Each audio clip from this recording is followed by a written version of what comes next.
नमस्कार, आप देख रहे हैं भारत 24 न्यूज़ चैनल। मैं हूं आपके साथ सोनम और आगे की खास खबरें जानने के लिए बने रहे हमारे संवाददाता के साथ। अयोध्या राम मंदिर और बद्रीनाथ मंदिर में हुई चढ़ावा चोरी की घटना को पूर्व विधायक नवीन चंद्र दुमका ने बताया दुर्भाग्यपूर्ण। बोले, जल्द होगी बड़ी कार्रवाई। लालकुआं अयोध्या राम मंदिर आंदोलन के दौरान 15 दिन अल्मोड़ा जेल में बंद रहे लालकुआं विधानसभा क्षेत्र के वरिष्ठ भाजपा नेता और पूर्व विधायक नवीन चंद्र दुमका ने अयोध्या राम मंदिर और बद्रीनाथ मंदिर की हुई कथित चोरी को लेकर कड़ी नाराजगी जाहिर की है। उन्होंने कहा कि राम मंदिर और बद्रीनाथ धाम में चढ़ावा चोरी की घटना दुर्भाग्यपूर्ण है। मंदिरों में ऐसी घटनाएं नहीं होनी चाहिए। उन्होंने कहा कि दोनों मंदिरों में चोरी पकड़ी गई है, जिसकी एसआईटी जांच जारी है और जो भी दोषी है उसके खिलाफ कड़ी कार्रवाई होनी चाहिए। उन्होंने कहा कि अयोध्या राम मंदिर हो या बद्रीनाथ, दोनों ही प्रकरण में भाजपा सरकार बड़ी कार्रवाई करेगी। कोई भी दोषी बच नहीं पाएगा। प्रधानमंत्री नरेंद्र मोदी खुद दोनों ही प्रकरण पर पूरी नजर बनाए हुए हैं और इस मामले में जल्द ही बड़ी कार्रवाई देश के सामने आएगी। उन्होंने विपक्षी पार्टियों पर निशाना साधते हुए कहा कि उनका काम सिर्फ सरकार के खिलाफ बोलना है।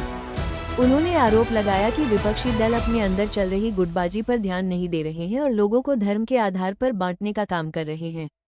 इसके विपरीत भाजपा सभी धर्मों के लोगों को साथ लेकर चल रही है। उन्होंने कहा कि भाजपा सरकार में किसी के साथ भेदभाव नहीं किया जा रहा है और सभी का विकास सुनिश्चित किया जा रहा है। केंद्र और प्रदेश सरकार देश व प्रदेश का विकास कर रही है। उन्होंने कहा कि विपक्षी पार्टियां का जनाधार नहीं बचा है और वो लोगों को जाति धर्म में बांटकर देश और प्रदेश का माहौल खराब करना चाहती है। उन्होंने दावा किया कि प्रदेश की जनता जानती है कि केवल भाजपा ही विकास करा सकती है। देखिए, राम मंदिर 500 साल के संघर्ष के परिणाम से देश की अटूट श्रद्धा के बल पर जनमानस की भावनाओं का आदर करते हुए बनना प्रारंभ हुआ। मैं तो स्वयं राम मंदिर आंदोलन में मुलायम सिंह जी की सरकार में 15 दिन अल्मोड़ा जेल रहा और उस विवादित ढांचे के विध्वंस के समय और टेंट के नीचे राम मंदिर स्थापित करने के समय भी उसका अयोध्या में गवाह रहा हूँ। ये हमारे लिए अत्यंत कष्ट का विषय है। पूरे सनातन समाज, हिंदू समाज और समाज के अन्य सभी वर्गों के लिए भी इतने महत्वपूर्ण स्थान पर चोरी होना अत्यंत दुर्भाग्यपूर्ण, अत्यंत व्यथित करने वाली घटना है।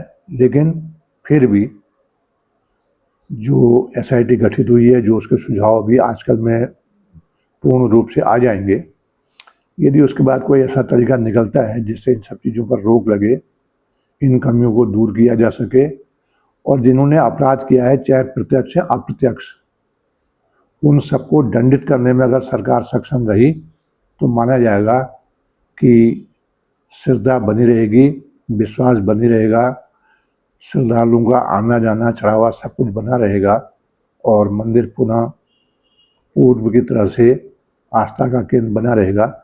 यह हम सबकी भी जिम्मेदारी है।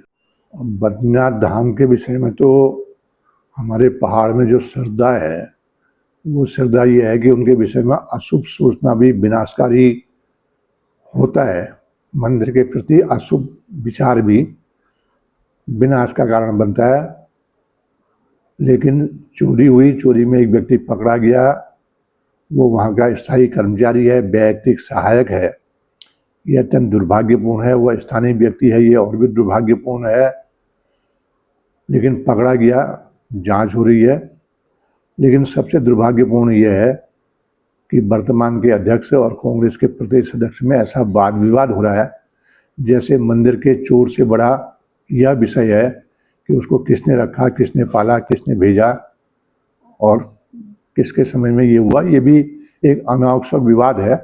कुल मिला के चोर पकड़ा गया, उसको दंडित होना चाहिए। यही हम सब लोगों की इच्छा है।